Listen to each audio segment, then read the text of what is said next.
Pasar saham Amerika minggu ini kayak naik roller coaster, tapi ujungnya tetap happy ending. Dow Jones naik plus 0,32%. Nasdaq plus 0,80%, sementara S&P 500 cuma turun tipis minus 0,08%. Artinya, sentimen masih positif dan optimisme investor mulai balik ke Wall Street. Tapi yang bikin menarik bukan cuma angka indeksnya, melainkan kombinasi antara politik, suku bunga, dan data ekonomi global yang mulai bergerak ke arah lebih adem. Jerome Powell sempat bikin pasar deg-degan waktu bilang pemangkasan suku bunga tahun ini mungkin udah cukup. Tapi di sisi lain, pasar tetap optimis karena The Fed udah memangkas 50 basis poin sepanjang 2025. Sementara dari sisi geopolitik, ada kabar manis. Trump dan Xi Jinping akhirnya bertemu di Korea Selatan dan sepakat gencatan dagang setahun penuh. Tarif fentanyl dipangkas dari 20% jadi 10%, ekspor rare earths dari Cina dibuka lagi, dan Beijing janji belanja kedelai AS senilai 40 miliar US dollar. Hasilnya, pasar global langsung bereaksi. Shanghai Composite naik plus 2,1% dan Dow Futures ikut naik plus 0,8%.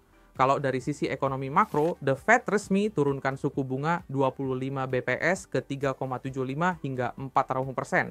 Sementara yield Treasury 10 tahun turun ke 4,06%. Sinyal kalau pasar mulai percaya siklus tightening udah di ujung. Dari Asia, kabar baik datang dari Cina. Keuntungan industri naik plus 21,6% year on year di September, artinya stimulus mereka mulai nendang dan pabrik-pabrik mulai hidup lagi. Lalu dunia teknologi pun ikut panas. OpenAI resmi jadi perusahaan for profit dengan valuasi 500 miliar US dollar dan Microsoft pegang 27% sahamnya. Tanda era AI commercialization udah benar-benar dimulai. Dari sisi emiten besar, Apple sempat tembus valuasi 4 triliun US dollar berkat penjualan iPhone 17 yang laris manis. Microsoft cetak laba 27,7 miliar US dollar, Alphabet sukses menembus pendapatan 100 miliar US dollar, dan Amazon juga cuan besar dengan pendapatan 180,2 miliar US dollar, semuanya di atas ekspektasi. Sementara Qualcomm resmi masuk arena AI dengan chip AI 200 dan AI 250 yang siap bersaing lawan Nvidia dan AMD. Dari sektor logistik, UPS naik 13% berkat efisiensi masif, dan Netflix bikin kejutan dengan stock split 10:1 supaya makin terjangkau buat investor retail.